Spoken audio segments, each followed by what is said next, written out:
Bon, si vous n'avez toujours pas vu Bon Baiser de Bruges, arrêtez cette vidéo immédiatement et allez le voir parce qu'une fois que vous aurez compris le délire humain qu'est Martin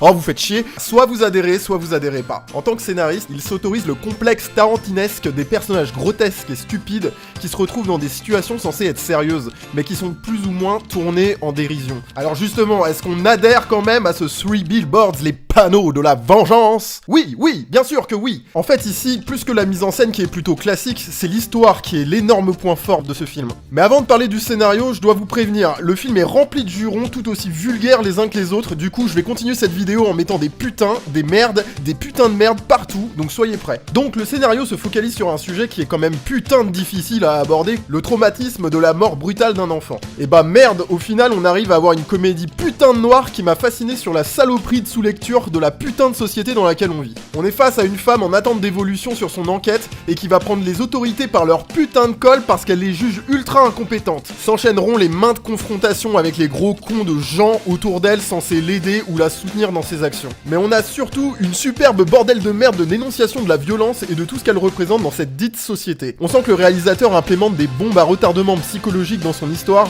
et sait toujours surprendre avec des éléments choquants, comiques et dramatiques qui font avancer l'histoire dans le bon sens. Ce qui était le gros putain de défaut de cette psychopathe en est une force ici et ça donne vraiment envie de voir ce que le bonhomme va faire s'il continue de mûrir scénaristiquement dans ce sens-là. Concernant les personnages, je reviens rapidement sur le rôle de Frances McDormand qui est exceptionnel dans le rôle, mais à ma grande surprise, c'est surtout Sam Rockwell qui interprète le personnage le plus intéressant du film. Il campe the flic raciste, homme-enfant, tentant toujours d'être pris au sérieux et a un arc abouti jusqu'à la fin. C'est le putain de personnage clé du film qui mérite vraiment les honneurs tant Sam Rockwell l'interprète à la perfection.